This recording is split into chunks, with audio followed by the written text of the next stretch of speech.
Okay,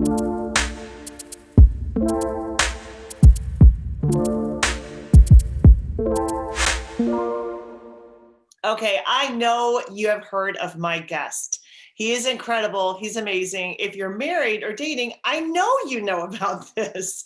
Dr. Gary Chapman, who is so famous for developing those 5 love languages, or actually, I should say, God developing those 5 love languages and using Dr. Chapman to get it out into the world, because it is truly a divine concept. It has helped rescue so many marriages and make those marriages that are just, so much more exciting, so much more powerful. And also his concepts on raising children and speaking their love languages. But that's why we have him on the Crazy Blessed podcast, because he has blessed so many people like crazy. So Dr. Chapman, thank you so much for hanging out with us today. Well, thank you, Hannah. It's great to be with you again. I know. We have some history. We had a podcast episode probably 7 or so years ago. And again, we were talking about love languages. I was telling Dr. Chapman, and I'll let you know, those of you who are listening and watching right now, that those concepts, 5 love languages, that concept is more powerful today than I think it's ever been. And it just has that longevity factor. And so we're going to dive into that, because I know you've heard of it, but if you haven't heard of it, this is where you need to move all the distractions away, close out all the other tabs, get off whatever you're scrolling on, listen into this, because it will change your life. It'll change how you communicate. It'll change how you see your partner. So thank you so much for developing that. And what would you say to someone who's like, what do you mean love languages? Well, I think I would say the languages are unique ways of expressing love to another person on an emotional level. Mm-hmm. And just as we have a spoken language, all of us have what we call our native tongue. It's a language with a dialect. I grew up speaking English with a Southern accent. Okay, that's my native tongue. We have a native love language. There's a way that really makes us feel loved. And if we make the assumption that whatever makes me feel loved will make the other person feel loved, that's a false assumption, because they have a unique love language and we have to learn their love language. So, that's the basic concept, learning how to effectively communicate love on an emotional level. Now, you actually have a quiz you can take online to find out what your love language is. And I know for me personally, I love acts of service. Like, that is such a blessing to me. Like those little things that just show, hey, I was thinking about you and I went ahead and did this, what you were going to do it. I went ahead and took care of it, like those kind of things. And it's funny, the more you learn about what makes you tick, and it's not just about learning what makes you tick, it's also about learning what makes the other person tick. But the more you can learn about yourself, the more you can be open up to, hey, if I want to be treated that way, then how do I have to treat this other person? Because we know everything in God's kingdom works by sowing and reaping. Like, God will not be mocked. Whatever you sow, you reap. So if we're just like, I want to learn about my love language so that you can feed me my love language, we're kind of missing the point. But if we can say, what if I can learn the love languages of my children, of my spouse? How can I show up for them? What seed can I plant so that it's going to give me that harvest that I know is coming my way? I think that's the factor that switches everything, because we love to find out about ourselves. We love to take the personality test, but when we take it one level further and say, no, I want to know more about you, I think that is what changes the relationship. Yeah, and that's the whole purpose of my writing the book. We're all self-centered. We all want to feel loved. In fact, most people agree. It's our deepest emotional need on the human level, is to feel loved by the significant people in our lives. And if we feel loved, life is beautiful. But if the love tank, I call the love tank, if the love tank is empty and we don't feel loved, life can begin to look pretty dark. So this is trying to help husbands and wives learn how to communicate love in a meaningful way to each other. And as you said, parents loving children. I say to parents, the question is not, do you love your children? The question is, do your children feel loved? Ooh. He's a 13-year-old. He ran away from home. he's in my office, and he says to me, my parents don't love me. They love my brother, but they don't love me. I knew his parents. I knew they loved him. The problem, they had never learned how to speak love in his love language. Consequently, he didn't feel loved. So this is extremely important for parents as well as married couples or anyone who's in a close friendship. Wow, that is so powerful, because I think that's one of the biggest problems, especially when you're talking about parents and children, is that communication. And I think, just like it's a language, we speak a certain love language and we hear a certain love language. I think that is the biggest factor that can contribute to this amazing communication. Yeah. And it's worth it. It's really worth investing in learning about your child's love language, about your spouse's love language. But here's what happens. I want to know how you would handle this, because I'm sure you've handled it time and time again. Is that someone's like, okay, I have learned all the love languages. I pour it into my spouse.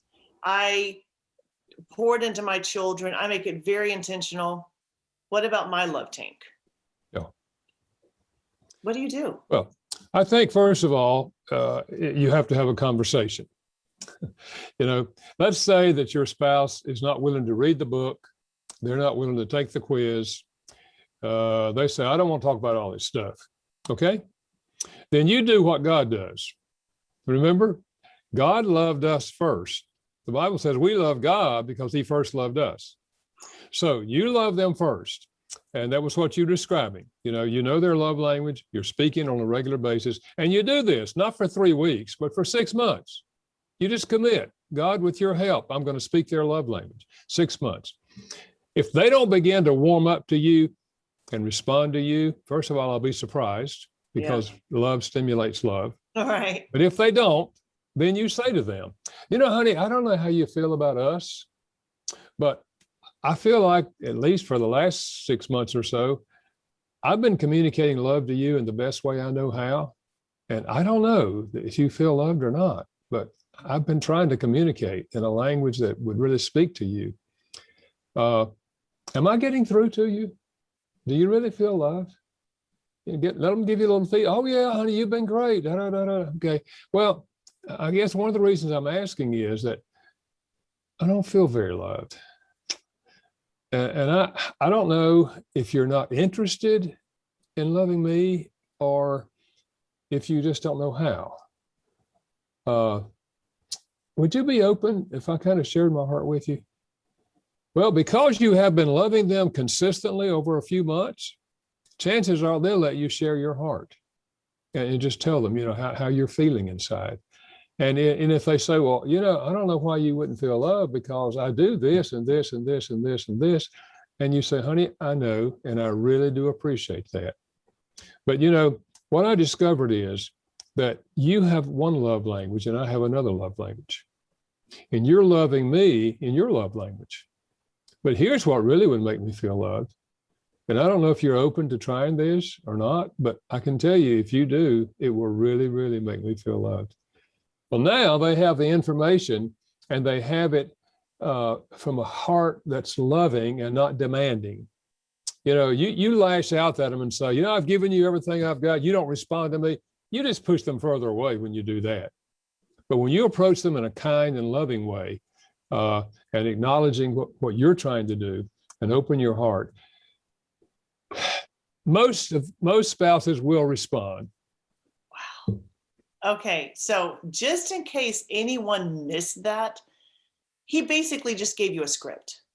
Like I would literally play that back, slow it down. If you can slow it down, write this out. There is your script. We always want to know the shortcuts. He gave you the shortcut right there. Write it down, practice it. You practice communicating this.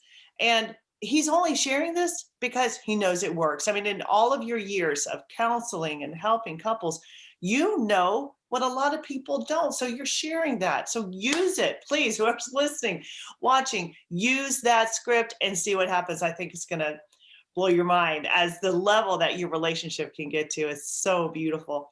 And one thing I was thinking about the other day, and I wanted to share this with you, Dr. Chapman, is, we've been going through a pandemic. I mean, everyone knows this, and Yeah. it's changed so many things.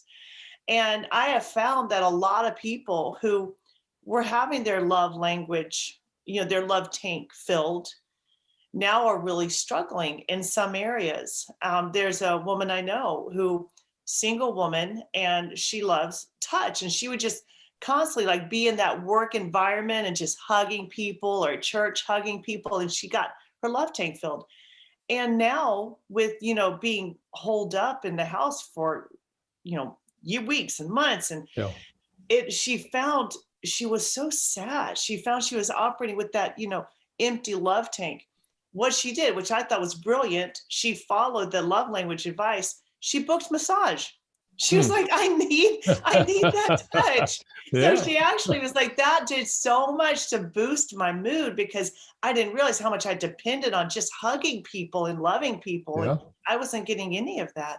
Yeah. But like, so many things have changed, and we have to learn how to adapt to it, really. We do. I wrote a little book for married couples in the middle of the pandemic. It's called 5 Simple Ways to Strengthen Your Marriage When You're Stuck at Home Together. Whoa, you got to share some of that beautiful wisdom. And I wrote it primarily for couples that were already struggling, before the pandemic. Yeah.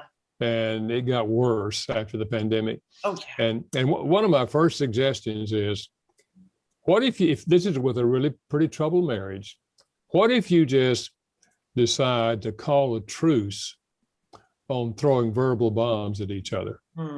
Because that's what couples do when the relationship's not good. He lashes out at her, she lashes out at him, and those bombs, those verbal bombs, explode in the heart and mind of the other person, and you're literally destroying your marriage when you throw verbal bombs. And so I say, let's just call a truce, and for, let's say, 1 month, we're going to really try not to give each other a verbal criticism. And instead, once a week, we're going to try to give each other a compliment. Just tell them something that we appreciate about them. Yeah. And so this doesn't solve the whole problem, but what it does, a truce means they're not shooting bombs at me anymore. And I'm getting some positive words. It's creating a different atmosphere now. Yeah. And both of us are really trying at this. And if you fail and you throw out a bomb, then apologize. Say, honey, I'm sorry, I broke the truce. So let's do a restart. You do this for 1 month, chances are you'll do it for 2 months. And then the second big step is to begin to tear the wall down that's between you. Because in a troubled marriage, there's an emotional wall between the two. Something happened and it was never dealt with. Then it was a little block in the wall, and then something else and something else. And now they've got this huge wall between them. So my suggestion is, once you're in this truce mentality, sit down with God and say to God, Lord, you know what I live with. I like that you use the word what and not who. Lord, you know what I live with. But what I want to know is, where am I failing in my marriage? God will answer that prayer. You write it down. He'll bring to your mind places where you have failed in the past. You write them down, and then you confess those things to God. Then you go to your spouse and you say, I've been thinking about us, and I know I've been on your case a lot, and I know I just criticized you through the years. But I sat down and asked God to show me where I've been failing you, and he gave me a pretty good list. And this is probably not all of them, but if you're open, I'd like to just read these to you and ask if you can find in your heart to forgive me for these things. Wow. I can't guarantee that they will immediately say, I forgive you, but they will walk away and say to themselves, wow, this is different. Wow. All I've heard in the past is criticism. Now we stop criticizing. We've been expressing appreciation, and now she's apologizing to me, or he's apologizing to me. You So see, God can use your step to touch their heart. And yeah. chances are they're going to come back in a day or a few days and say, honey, I've been thinking about what you did the other day. And not only do I want to forgive you, but I got my own list. And I want to read this to you and see if you'll forgive me. Now you're getting the wall torn down. Yes. Now we can go forward. Now we can start speaking each other's love language because we've got the wall torn down. So good. It's like you're so many times we look at the wall and we're just like piling bricks on it. Yeah. Piling bricks on, making it stronger, looking for all the evidence why this can't work out and why this partner's unbearable. But what I see, the picture I had in my mind when you shared that idea was someone looking at the wall and now saying, God, show me where the cracks are so I can break this down. Yeah. Yeah. And I love that image because that is the posture of humility. And God says, if you humble yourself before the mighty hand of God, he will in due time exalt you. So if we want God to be at work in our marriage, then we've got to be willing to be humble before him. And so much, I wish if you learned one thing coming out of this, is that when true humility can let God do something that you, in one moment, that you have been trying for years to figure out. Yeah, it's absolutely true. And by nature, if we're in a troubled marriage, by nature, in our mind, the other person is the main problem. I had a lady say to me, she said, Dr. Chapman, I understand what you're saying, I should deal with my part. She said, but what if he really is the problem? I said, okay, let's assume he's 95% of the problem. That would only leave 5% for you. You can only deal with your 5%. You can't confess somebody else's sins. Right. If you could, I'd get out of the teaching, preaching business. I'd go into the confessing business. I just That's where the money is. just stand in front of people's houses and confess their sins. The only sins I can ever deal with are my own. But here's the good news. No one can keep me from tearing the wall down on my side. Right. And the marriage is 5% better if it was only 5%. Okay, so I tell you, Jesus said, before you try to get the speck out of their eye, get the log out of your own eye. So maybe you want to turn it around and say, no, the speck's in my eye, the log's in their eye. Okay, well, you get the speck out of your eye then, okay? Yeah. And sometimes, and I know you come across this with your marriage counseling, sometimes we're so married to the idea of the problem that we can't be legitimately married to our spouse. Like we're so married to this issue and this state that we're in, and this bitterness, this unforgiveness, this anger, this complacency. We're so married to that concept. And sometimes, like with my clients who have marriage problems, I'll say, okay, so how long would you like this to be like that? Mm. Like, are you so married to that problem that you want to stay married for the long haul? Or are you interested in trying something else? Like sometimes I think our brain puts up a wall against just try something new. Yeah. We've learned that, well, I tried, it didn't work. Try something new. Yeah. Yeah. I sometimes say to people when they're really troubled and they come to me, and sometimes, as you know, couples will come or one of them will come alone. And they really just want the counselor to affirm that they should get a divorce, And so what I say to them is, I said, first of all, I'm empathetic. If you're at the place in your marriage where you feel like there's no hope, I'm empathetic with that. I remember a time in my own marriage or in the early years when I didn't feel any hope either. So I'm not going to ask you, do you want to work on your marriage? Because want to is an emotional word. What I'm going to ask is, will you work on your marriage? Because will is a choice. And if you will work on your marriage, then I'll be glad to meet with you and we'll try some new things, which is exactly what you were saying. We'll try some new things because what you've been doing in the past hadn't worked, okay? So let's try some, but if you're willing, and in that context, many times people will say, well, I don't really have much hope, but I'm willing.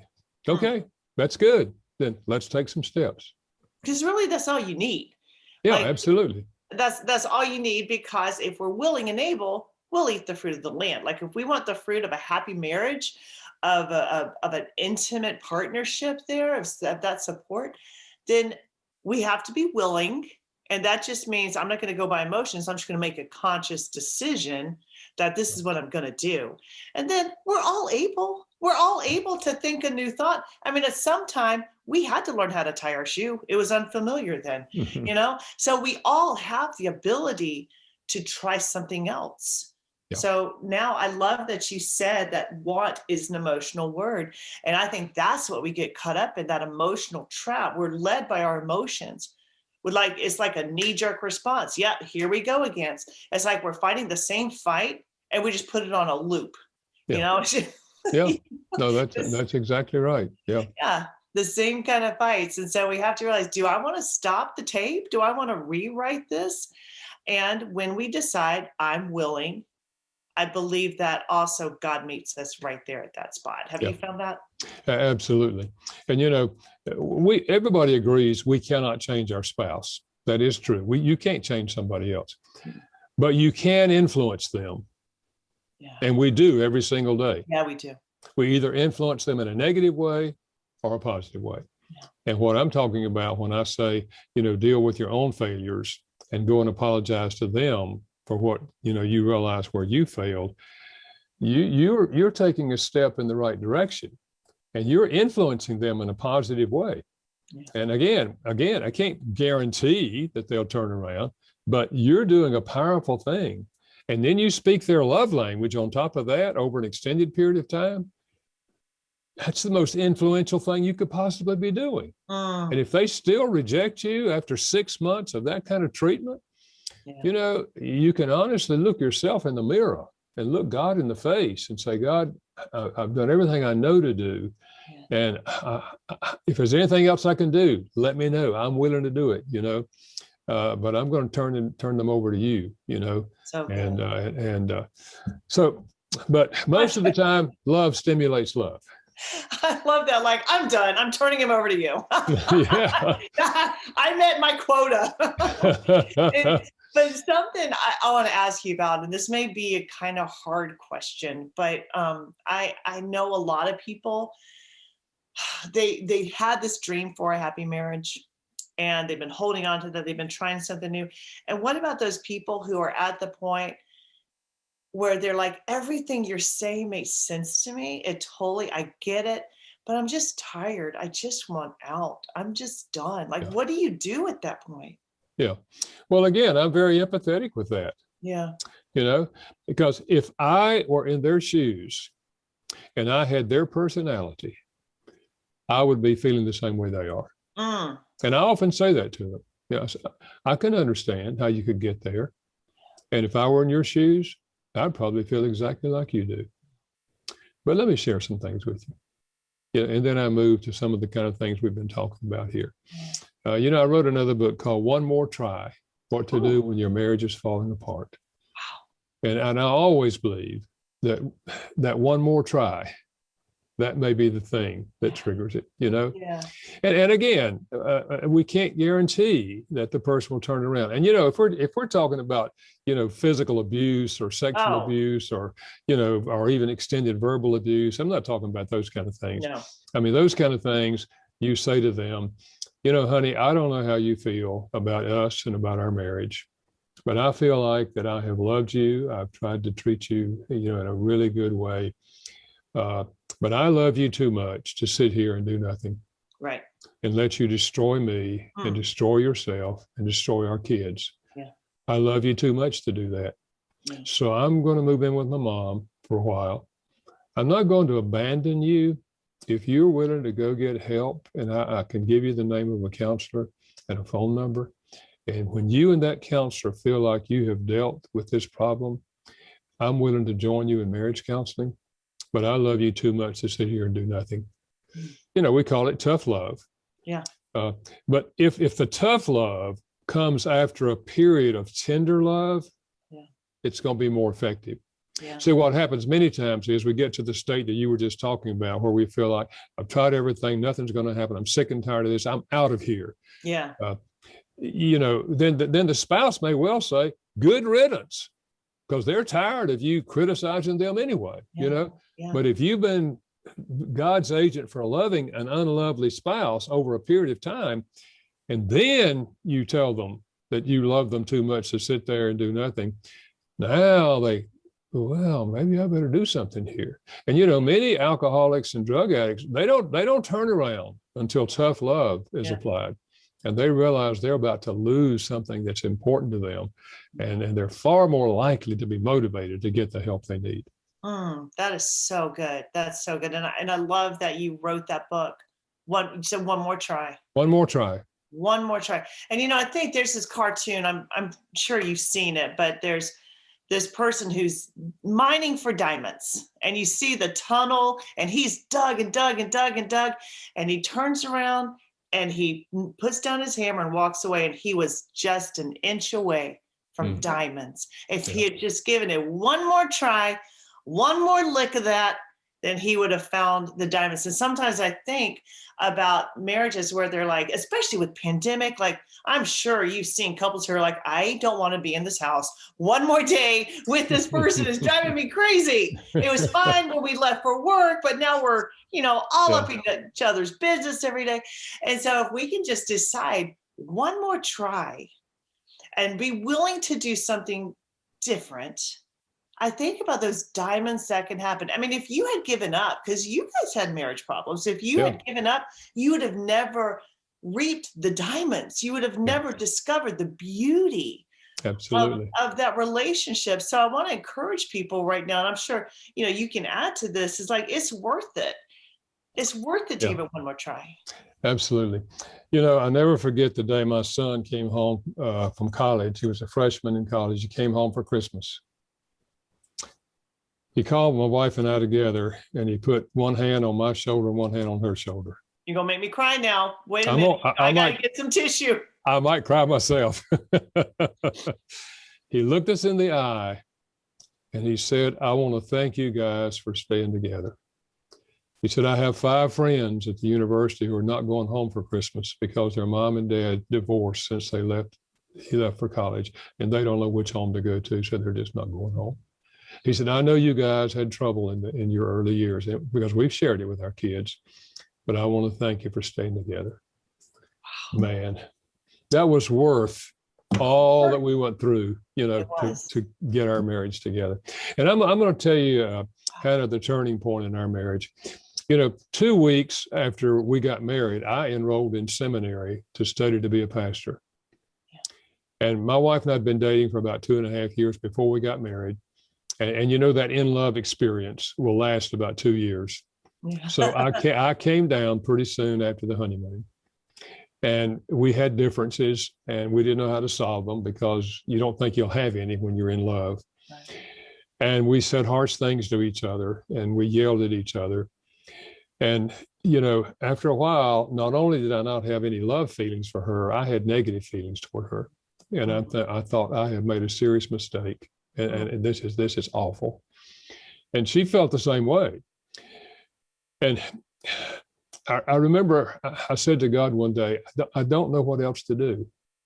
I've done everything I know to do, and it's not getting any better. If anything, it's getting worse, and I don't know what to do. As soon as I said that, there came to my mind a visual image of Jesus on his knees washing the feet of his disciples.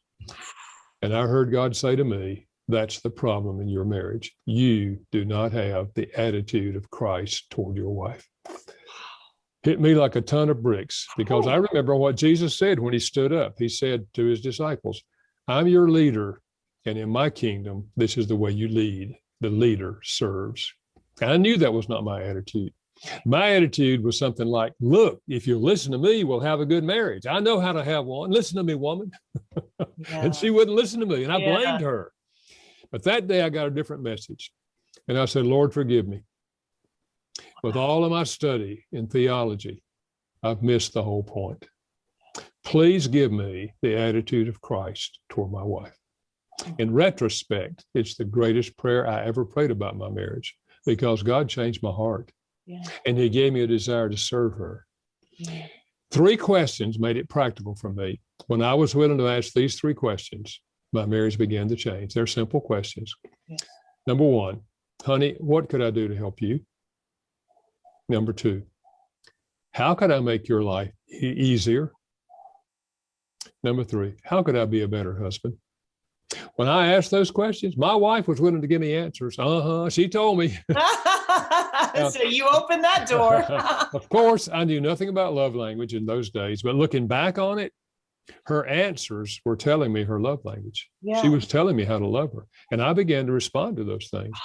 It didn't happen overnight, but within 3 months, my wife started asking me those 3 questions. What can I do for you? How can I make your life easier? How can I be a better wife? We've been walking this road a long time now where I've been serving her and she's been serving me. And I believe this is God's intention. Yeah. God never ordained marriage to make people miserable. Right. He intended us to serve each other. And when we do, we both become winners. Yeah. In the early days, we were both losers, but you both become winners. And then you can turn and bless the world with the abilities God has given you. You know, so our heart has to change. Yeah. And God is willing to change our hearts if we ask him. That's... And we can do what God does. We can love an unlovely spouse. We can be, because the Bible says the love of God is poured into our hearts by the Holy Spirit. We're just channels of God's love. We don't have to have positive feelings toward them. Right. We're channels of God's love, but we touch them emotionally. And many times they do respond.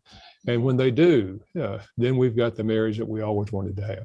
Oh, it's so powerful. I hope everyone wrote down those 3 questions. Again, go back, listen to that, write those down.